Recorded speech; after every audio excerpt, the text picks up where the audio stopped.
नमस्कार दोस्तों, कैसे हो आप सब। दोस्तों, हमारी एमपी जीके की वीडियो सीरीज के इस वीडियो से हमें शुरुआत करनी है मध्य प्रदेश के प्राचीन इतिहास के बारे में। तो दोस्तों, प्राचीन इतिहास में हम सबसे पहले जान लेते हैं मध्य प्रदेश में प्रागैतिहासिक काल या पाषाण काल को।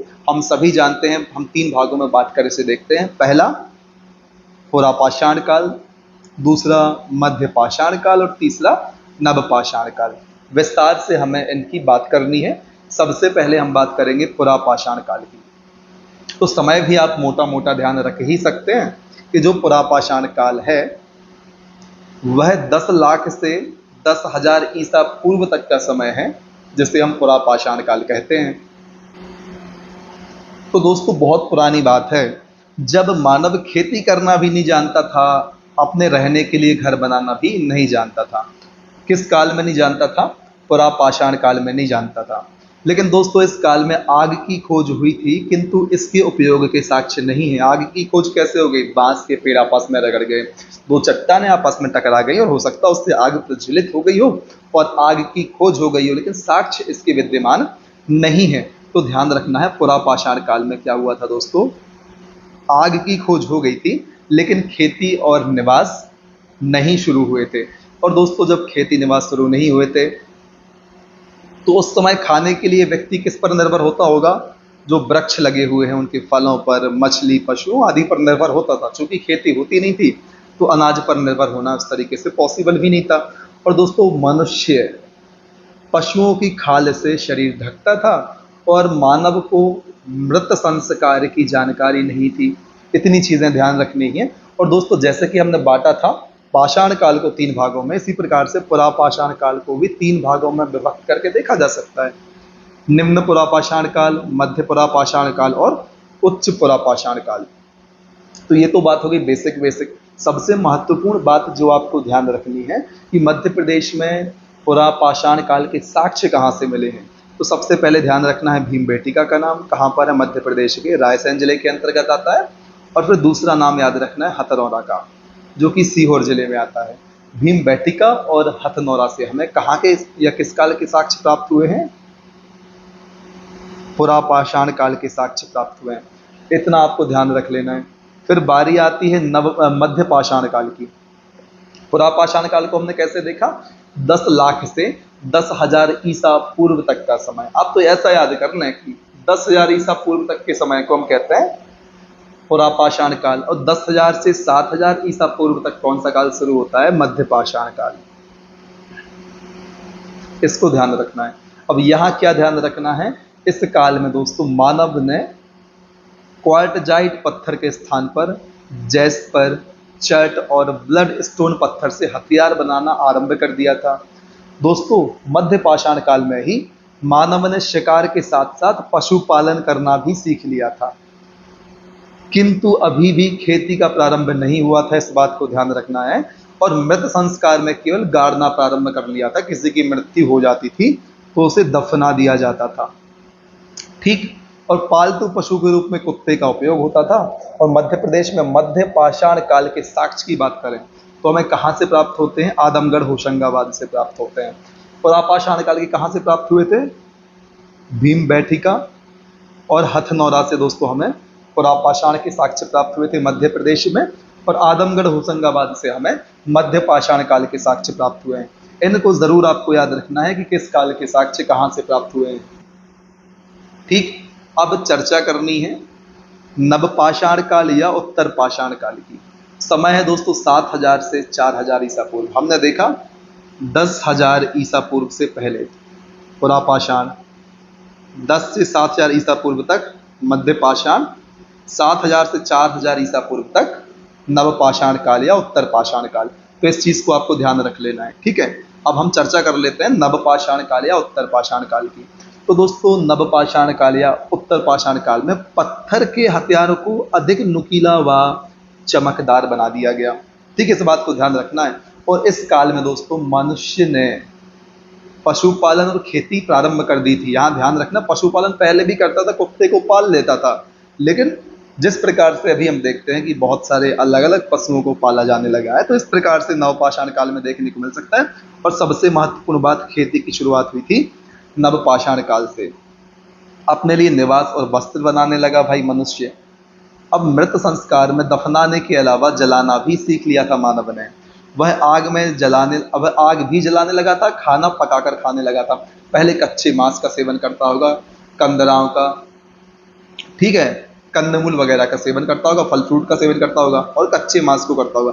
लेकिन अब खाना पकाकर खाने लगा, खेती भी होने लगी थी तो अन्न का प्रयोग भी होने लगा होगा। और दोस्तों नवपाषाण काल में लकड़ी का पहिया तथा कुम्हार का चाक का भी आविष्कार हो चुका था। और दोस्तों मानव ने धर्म, देवी देवताओं, भूत प्रेतों की कल्पना करना भी शुरू कर दी थी। तो ये तो बात हम कर रहे हैं दोस्तों नवपाषाण काल की, ठीक है। इसके अलावा यदि हम बात करें नवपाषाण काल की, तो नवपाषाण काल का रूपांतरण आगे चलकर ताम्रपाषाण काल और महापाषाण काल में हुआ। मध्य प्रदेश की यदि हम बात करें कि कहाँ से साक्ष्य प्राप्त हुए हैं, तो हठा संग्रामपुर घाटी दमोह में है। मामा भांजा शैलाश्रय कहाँ पर है, पचमढ़ी में है। तो मध्य प्रदेश के अंदर नवपाषाण काल के यहाँ से साक्ष्य प्राप्त होते हैं। एक चीज़ और आपको नवपाषाण काल के बारे में याद रखनी है कि जो हम बोलते हैं ताम्रपाषाण काल युग और महापाषाण काल, ये नवपाषाण काल के रूपांतरित रूप हैं। इसको आपको ध्यान रखना है, ठीक है। और यहाँ पर नक्शे में आप देख सकते हैं मध्य प्रदेश के पाषाणकालीन साक्ष्य हथनौरा सीहोर से प्राप्त हुए। क्या? मानव कपाल के साक्ष्य भीम बेटिका रायसेन में है। विश्व का सबसे बड़ा गुफा समूह प्राप्त हुआ है। मामा भांजा शैलाश्रय पचमढ़ी में है, कृषि के साक्ष्य प्राप्त हुए हैं। आदमगढ़ होशंगाबाद से पशुपालन के साक्ष्य प्राप्त हुए हैं। हठा दमोह से भी प्राप्त हुए हैं दोस्तों। और यहाँ पर आप देख सकते हैं कृषि के साक्ष्य भी हमें प्राप्त हुए हैं मध्य प्रदेश के अंदर पाषाण काल से। दो जगह से प्राप्त हुए। कहाँ कहाँ से? बेलन घाटी आप ध्यान रख सकते हैं और आप मामा भांजा शैलाश्रय याद रख सकते हैं, ठीक है। तो ये तो बात हमने कर ली मैप की, और मैप में जितनी चीज़ें दी हुई है ना उन सबको आपको ध्यान रखने का प्रयास करना है, ठीक। दोस्तों अब चर्चा करते हैं विशेष तथ्यों के बारे में। दोस्तों ध्यान रखना है पाषाण काल का नाम यूनानी शब्दों के आधार पर रखा गया। इंदौर के सुख निवास महल के समीप, ध्यान रखना है सुख निवास महल कहाँ पर है, इंदौर में है। तो इस महल के समीप ट्रेपियन, विदारणी, खुरचनी, परसू जैसे पुरातात्विक औजार प्राप्त हुए हैं। और दोस्तों रायसेन के पुराने किले के समीप पुरापाषाण कारखाना प्राप्त हुआ है, जिसमें विदारणी, हस्तकोठार औजार प्राप्त हुए हैं। इसी प्रकार से दोस्तों सागर जिले के केसली के समीप 3 उपत्रिभुजीय सम ताम्र कोठार मिले हैं। इसको आप ध्यान रख सकते हैं। दोस्तों नर्मदा नदी जबलपुर के किनारे भेड़ा घाट, तिलवारा घाट और लमेटा घाट में पुरापाषाण काल के मानव बस्ती के साक्ष्य मिले हैं। पचमढ़ी की दोस्तों बनियावेरी गुफा में, अब ध्यान रखना है बनियावेरी गुफा कहाँ पर है, पचमढ़ी में है। इस गुफा में धार्मिक आयोजन का चित्रांकन के साक्ष्य मिले हैं, जिसमें स्वास्तिक की पूजा होती है। फिर रीवा के निकट दोस्तों इटार पहाड़ी से मानव एवं पशुओं की आकृति वाले शैलाश्रय प्राप्त हुए। कहाँ से?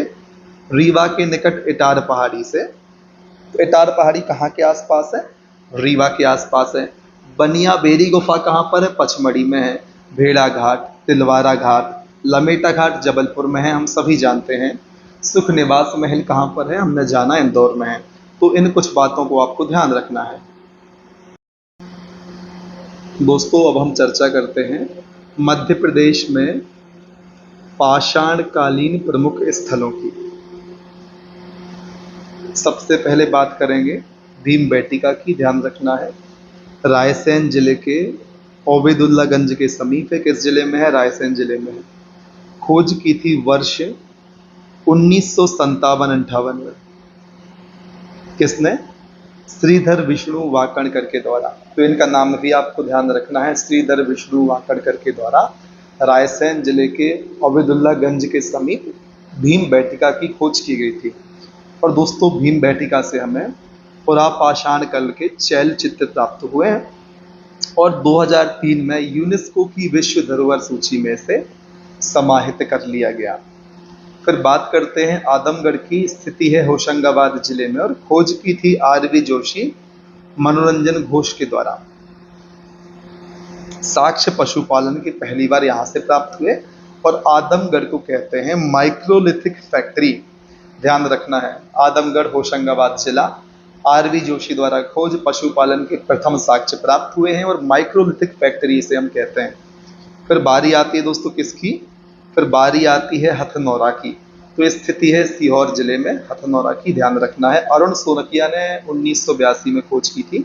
सबसे पहले तो खोजकर्ता का ध्यान रखें, यदि फिर सन याद हो जाता है तो बहुत बढ़िया चीज है, अदरवाइज उसकी टेंशन लेनी नहीं है। साक्ष्य की बात करें तो हथनौरा से मानव, होमो इरेक्टस की खोपड़ी और हाथी के जीवाश्म प्राप्त हुए हैं। दोस्तों हथनौरा से प्राप्त प्राचीन मानव को नर्मदा मानव की संज्ञा दी गई है। तो नर्मदा मानव की संज्ञा हथनौरा से प्राचीन जो मानव था वहां से प्राप्त हुआ था उसको दी गई है नर्मदा मानव की संज्ञा। हथनौरा की बात हमने की, ठीक है। तो यहाँ पर हम बात कर लेते हैं मध्य प्रदेश के अन्य पाषाणकालीन स्थलों की। तो आपको ध्यान रखना है, खलघाट कहाँ पर है, धार में है। मामा भांजा शैलाश्रय पचमढ़ी में है। हटा है दमोह में। कसरावद खरगोन, त्योंथर रीवा, इनको ध्यान रखना है। खलघाट कहाँ पर है, धार में है। मामा भांजा शैलाश्रय कहाँ पर है, पचमढ़ी में है। हटा दमोह में है। कसरावद खरगोन में है और त्योंथर रीवा में है। फिर बात करते हैं समाचार के पन्नों से। तो दोस्तों हाल ही में नरसिंहपुर जिले के करेली में शक्कर नदी के किनारे प्राचीन शैलचित्र पाए गए हैं। और यदि बात करें पुरातत्वविदों की तो आप यहाँ पर देख सकते हैं, फोटो भी बनाए हुए हैं। विष्णु वाकड़कर जी हैं, HD सांकलिया जी हैं, अरुण सोनकिया और GR शर्मा। तो दोस्तों अब हम बात कर लेते हैं किसने किस और काम किया मध्य प्रदेश के परिप्रेक्ष्य में। नर्मदा सोन घाटी क्षेत्र में निसार अहमद और GR शर्मा को ध्यान रखें। नर्मदा घाटी क्षेत्र में आरवी जोशी, HD सांकलिया को ध्यान रखें। चंबल घाटी क्षेत्र में विष्णु वाकड़कर, HV त्रिवेदी को ध्यान रखें। दोस्तों हम सभी जानते हैं आरवी जोशी ने होशंगाबाद जिले में आदमगढ़ की खोज की थी। HD सांकलिया ने खरगोन में नवदा टोली की खोज की। HV त्रिवेदी ने मंदसौर में आवरा की खोज की। इनको आपको ध्यान रखना है। अब बात करते हैं रॉक शेल्टर कॉरिडोर की। तो दोस्तों भोपाल के पास बनेगा देश का पहला रॉक शेल्टर कॉरिडोर और नई पीढ़ी इसके बारे में जान सके इसके लिए रॉक शेल्टर कॉरिडोर विकसित कराया जाएगा। ध्यान रखना है कहाँ बनेगा, भोपाल के पास बनेगा। इसमें भीम बेटिका, कठौतिया, गोंडीपुरा, कोलार, इंदिरा गांधी मानव संग्रहालय, हलालपुरा और लाल घाटी साइट शामिल है।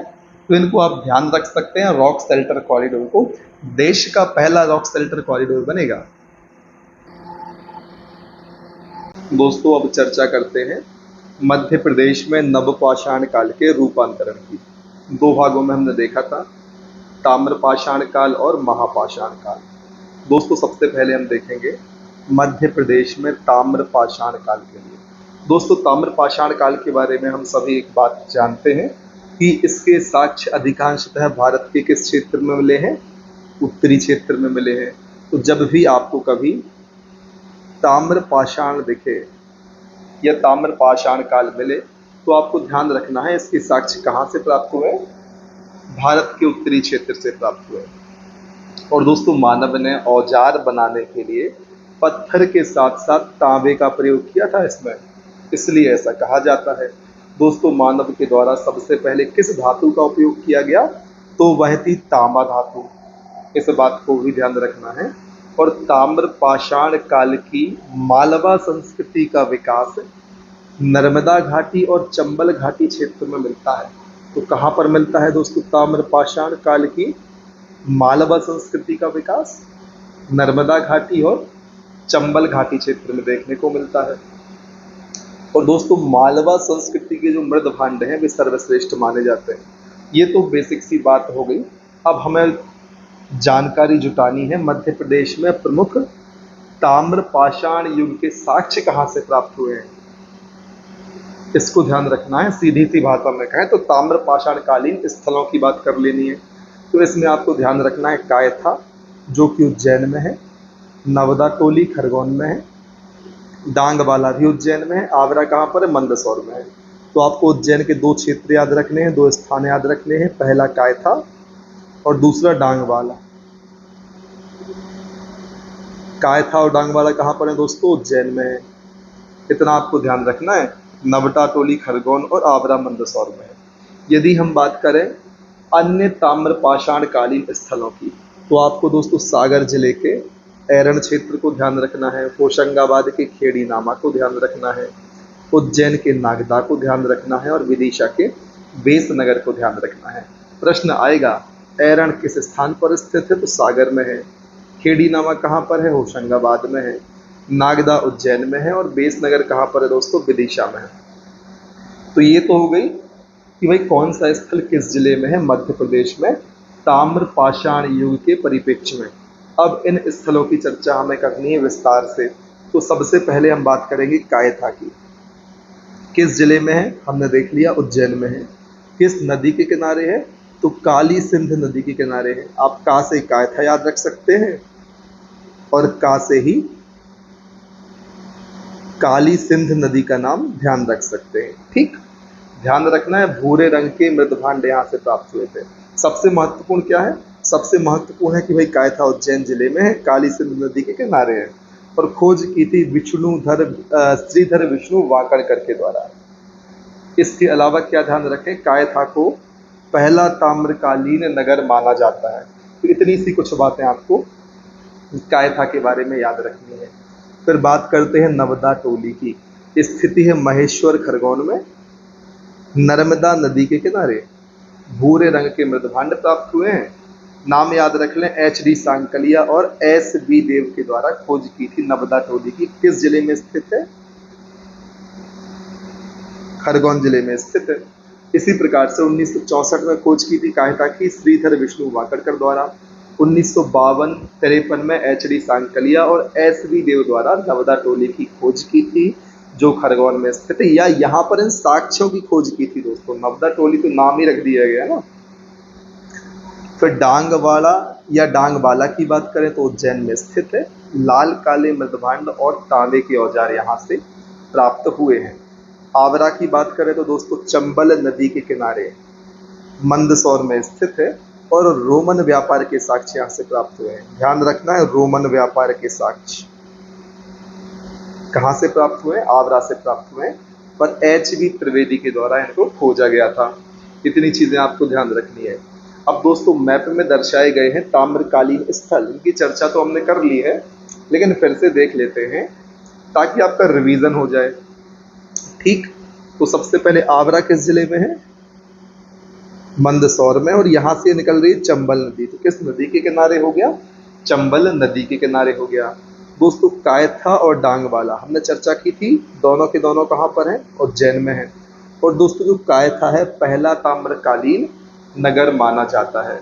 ऐरण दोस्तों सागर में है, खेड़ी नामा होशंगाबाद और नवदा टोली खरगोन में है।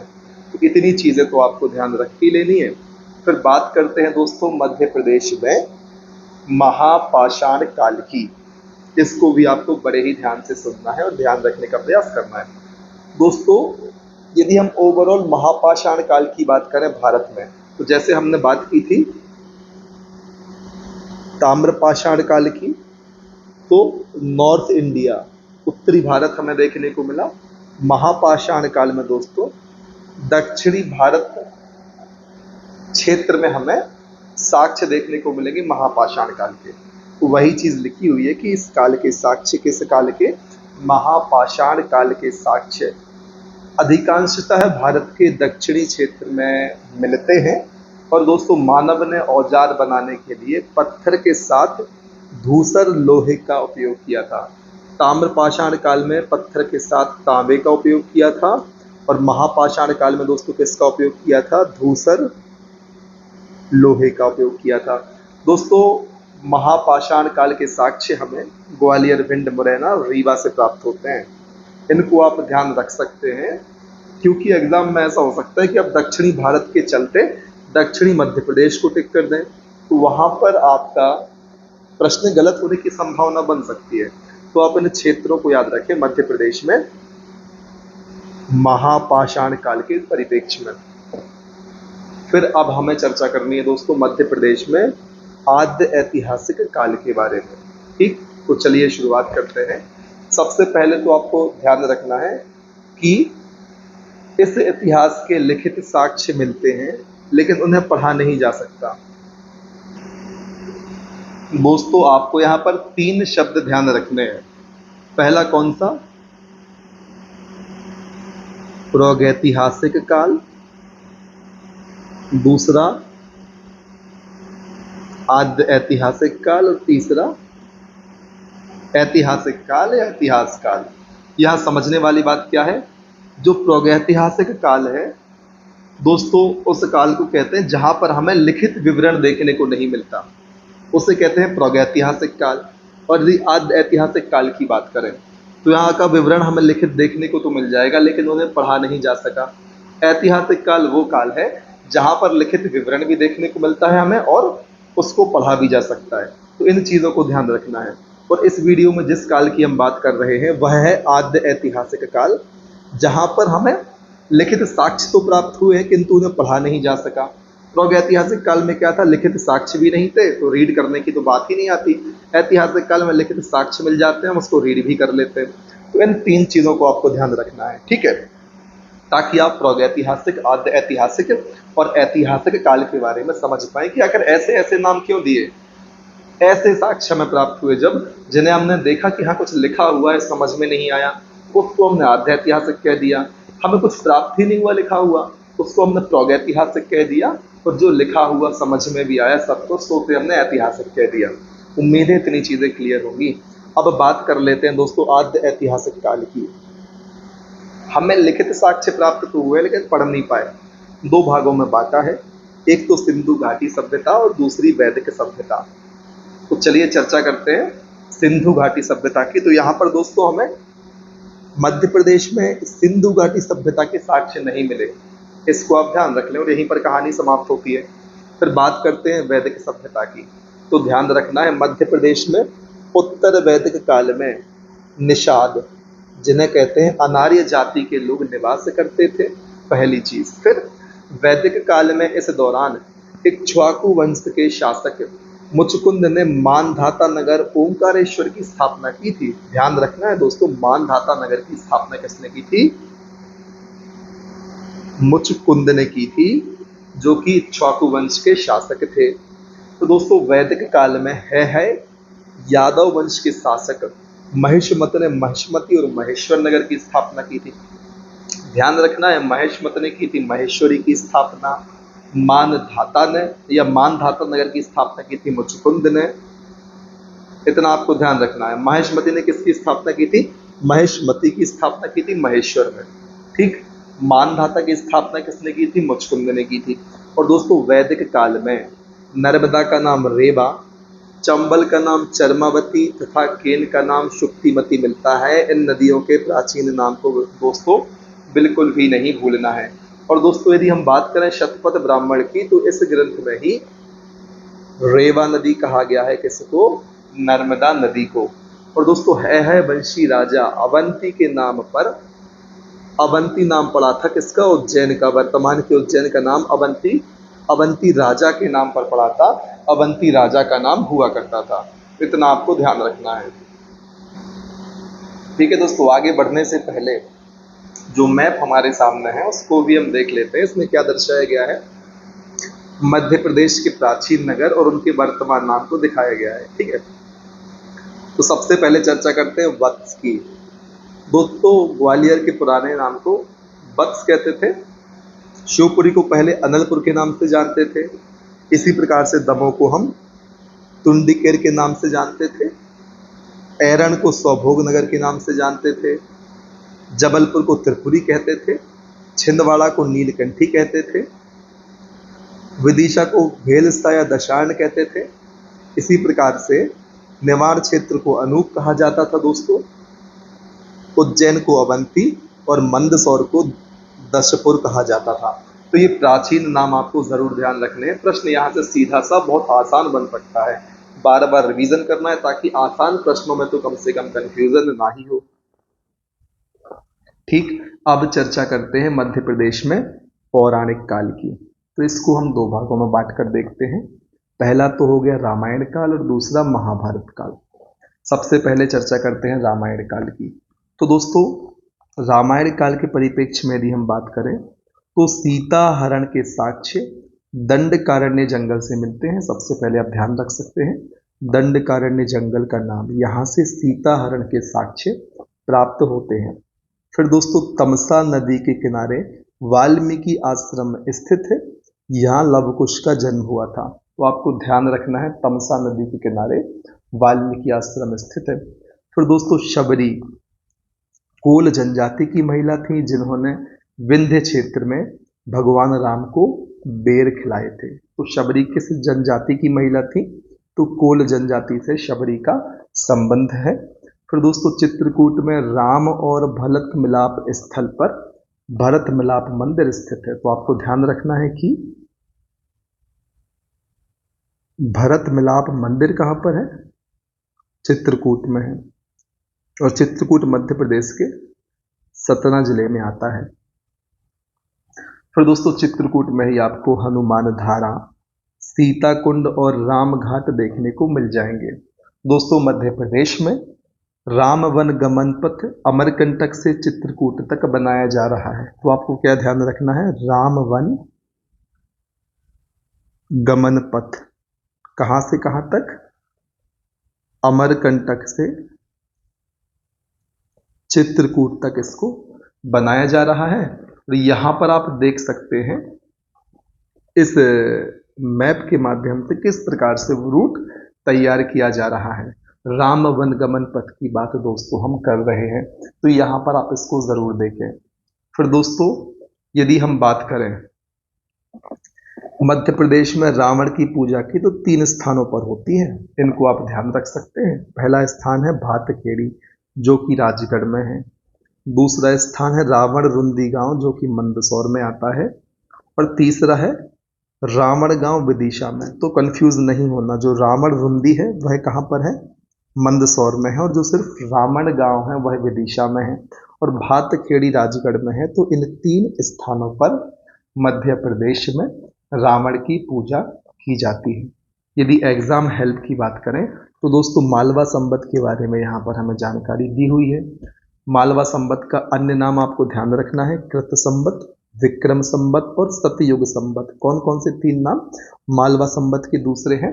कृत संवत है, विक्रम संवत है और सतयुग संवत। ये मालवा संवत के दूसरे नाम हैं। इसके अलावा क्या ध्यान रखना है दोस्तों? राजा विक्रमादित्य द्वारा शकों पर मालवा क्षेत्र में विजय प्राप्त करने के उपलक्ष्य में शुरू किया गया था मालवा संवत। किसके द्वारा? राजा विक्रम के द्वारा। किस पर विजय प्राप्त की थी? शकों पर विजय प्राप्त की थी।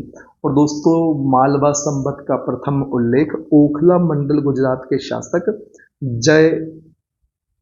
जयक देव के शिलालेख में प्राप्त है। 794 विक्रम संवत।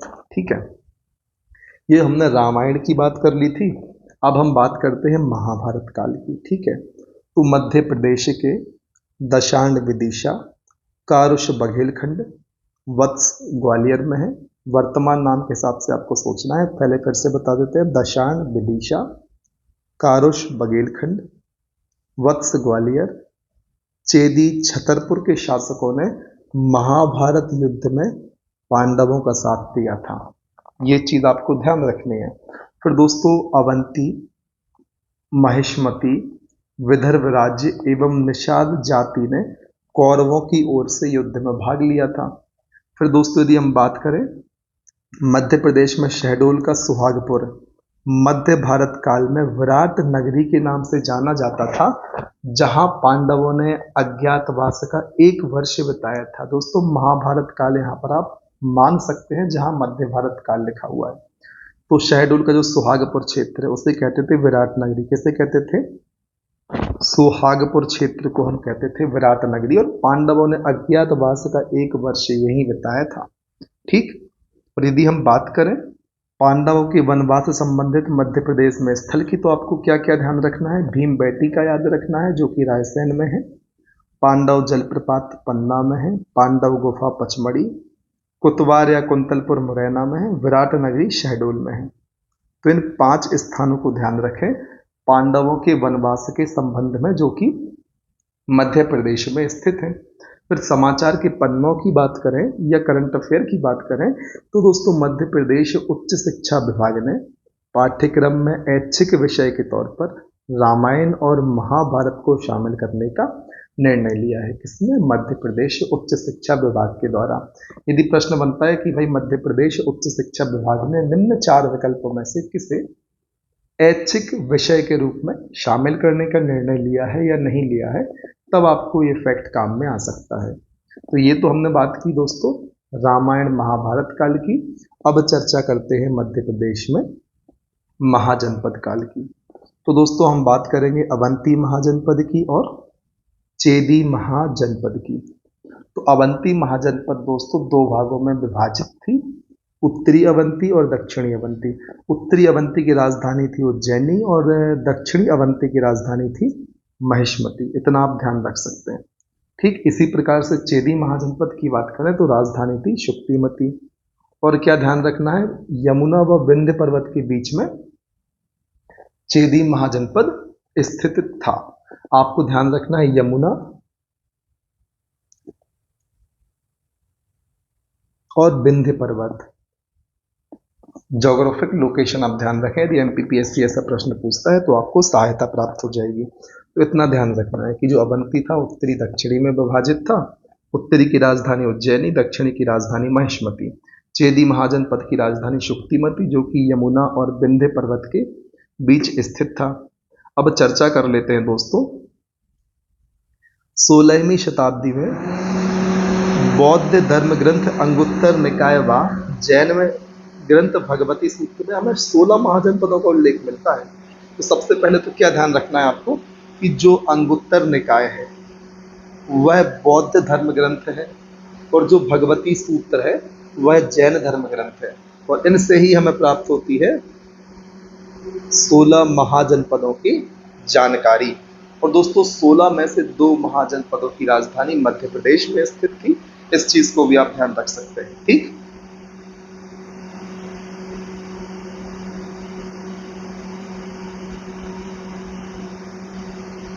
अब चर्चा हम कर लेते हैं विस्तार से अवंती महाजनपद के बारे में। ठीक है, तो दोस्तों चंबल और नर्मदा के मध्य स्थित थी। जिस प्रकार से चेदी हमने देखी, चेदी कहाँ थी? यमुना और विंध्य पर्वत के बीच में। कौन सी महाजनपद? चेदी महाजनपद। इसी प्रकार से अवंती महाजनपद दोस्तों आपको चंबल और नर्मदा के बीच में स्थित देखने को मिलेगी। 2 भागों में विभाजित थी जिसकी चर्चा कर ली, उत्तरी अवंती और दक्षिणी अवंती। उत्तरी की राजधानी देखी हमने उज्जैनी थी, वर्तमान का उज्जैन, और दक्षिणी अवंती की राजधानी महिष्मती, वर्तमान महेश्वर थी। अब हमें ध्यान रखना है कि अवंती के एक राजा थे, राजा चंड प्रद्योत। ये थे बुद्ध के समकालीन। तो इन सभी फैक्ट को आपको ध्यान रखना है। जो चंड प्रद्योत थे वो बुद्ध के समकालीन थे। दोस्तों चंद प्रद्योत के पश्चात पालक, विशाख युद्ध, अजक और नंदीवर्धन शासक हुए अवंती के। और दोस्तों नंदीवर्धन प्रद्योत वंश का अंतिम शासक था। और दोस्तों स्कंद पुराण में अवंती को प्रसिद्ध वाणिज्यिक, वैज्ञानिक और साहित्य का केंद्र माना गया है। यदि बात करें अवंती महाजनपद के अंतर्गत आने वाले प्रमुख जनपदों की, तो इसमें दोस्तों वत्स वर्तमान का ग्वालियर क्षेत्र, अनूप वर्तमान का निवाड़ क्षेत्र, नलपुर वर्तमान का शिवपुरी और अनूप वर्तमान का निवाड़। यहाँ पर अनूप रिपीट हो गया है, तो आपको ध्यान रखना है कौन कौन से क्षेत्र। नलपुर वर्तमान में आप इसे शिवपुरी से जोड़े, वत्स ग्वालियर क्षेत्र और अनूप को हमने देखा ये निवाड़ क्षेत्र डबल रिपीट हो गया, इसको ध्यान रख सकते हैं। और यहाँ पर आप देख सकते हैं मध्य प्रदेश से संबंधित महाजनपद को मैप के माध्यम से दर्शाया गया है। ठीक, यहाँ आप देख सकते हैं अवंती जनपद को उत्तरी अवंती और दक्षिणी अवंती। उत्तरी अवंती की राजधानी उज्जैन है, दक्षिणी अवंती की राजधानी महिष्मती है। और चेदी महाजनपद दोस्तों यहाँ पर शुक्तिमती आपको राजधानी देखने को मिलेगी। इस प्रकार से भौगोलिक स्थिति है मध्य प्रदेश में स्थित 2 महाजनपदों की, जिनको आप ध्यान रखें। अभी तक हम बात कर चुके हैं अवंती महाजनपद की। अब हमें चर्चा करनी है चेदी महाजनपद की, जो कि यमुना नदी और विंध्य पर्वत के मध्य फैली हुई है। दोस्तों, अवंती और चेदी महाजनपद के बीच वेत्रवती नदी सीमा बनाती है। यहाँ आप देख सकते हैं अवंती और चेदी महाजनपद के बीच एक तरफ आपको अवंती महाजनपद देखने को मिलेगी, दूसरी तरफ आपको चेदी महाजनपद देखने को मिलेगी। और ये वेत्रावती नदी, जिसे बेतवा नदी कहते हैं, ये सीमा बनाती है अवंती और चेदी महाजनपद के बीच। तो वही बात यहाँ पर लिखी हुई है। ठीक है दोस्तों, वर्तमान का बुंदेलखंड क्षेत्र चेदी महाजनपद के अंतर्गत शामिल था। तो ये चीज भी आप ध्यान रख सकते हैं कि जो वर्तमान का बुंदेलखंड क्षेत्र है वह चेदी महाजनपद के अंतर्गत आता था। और दोस्तों, केन नदी के किनारे चेदी महाजनपद की राजधानी शुक्तिमती थी। फिर से आप देख सकते हैं जो शुक्तिमती है, केन नदी के किनारे ये स्थित है। शुक्तिमती राजधानी किस चीज की? चेदी महाजनपद की।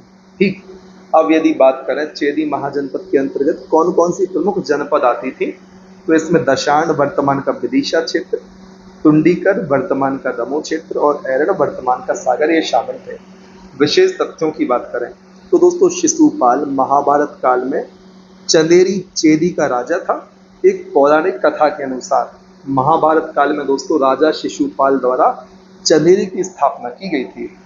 उन्हें दोस्तों चेदी नरेश के नाम से जाना जाता था और उनकी राजधानी थी बूढ़ी चंदेरी। ध्यान रखना है शिशुपाल के बारे में। पर दोस्तों अब चर्चा कर लेते हैं वैदिक घड़ी की। इस चीज को आपको नहीं भूलना है, वैदिक घड़ी के बारे में आपको ध्यान रखना है।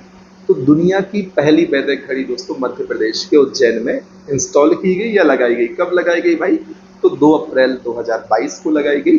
और दोस्तों वैदिक घड़ी में आप समय के साथ ही लग्न, ग्रहण, मुहूर्त और पर्व की जानकारी को भी हासिल कर सकते हैं। सबसे पहले तो उज्जैन ध्यान रख लें और 2 अप्रैल 22 याद हो जाए तो बढ़िया बात है। ठीक है, तो ये तो कॉमन सेंस वाली बात है। अब वैदिक घड़ी है तो उस प्रकार से चीजें भी होंगी, है ना। सामान्य घड़ी से तो कुछ विशेष करना ही होगा, तब तो विशेष नाम मिला हुआ है और पुस्तकों में उसका प्रकाशन हो रहा है। ठीक है, या उसको छापा जा रहा है। प्रकाशन तो पुस्तकों का होता है। ठीक है, वैदिक घड़ी में मौजूदा ग्रीनविच पद्धति के 24 घंटों को 30 मुहूर्त घटी में विभाजित किया गया है। दोस्तों वैदिक घड़ी में मौजूदा ग्रीनविच पद्धति की समय गणना यानी घंटे, मिनट, सेकंड वाली घड़ी भी रहेगी, इसको ध्यान रखना है। और दोस्तों हर घटी जिसे मुहूर्त कहते हैं तो अलग अलग नाम दिया गया है। जैसे 12 बजे को कहते हैं आदित्य, यहाँ देख सकते हैं। ठीक है दोस्तों, यहाँ तक तो हमने चर्चा कर ली विस्तार से। अब अगले वीडियो से हम शुरू करेंगे मध्य प्रदेश में मौर्य काल के बारे में। यदि वीडियो आपको अच्छा लगा है तो आप लाइक कर सकते हैं, है ना। और यदि आपको वीडियो से सहायता मिलती है तो आप अपने ही जैसे दूसरे विद्यार्थियों तक शेयर भी कर दें जो आपकी तरह कॉम्पिटिटिव एग्जाम की तैयारी कर रहे हैं, ताकि उनको भी इसका फायदा मिल जाए। और एक बात और, बने रहना है, हमारे साथ मेहनत करनी है और तब तक नहीं रुकना है दोस्तों जब तक आपको आपकी मंजिल प्राप्त नहीं होती। जय हिंद, वंदे मातरम।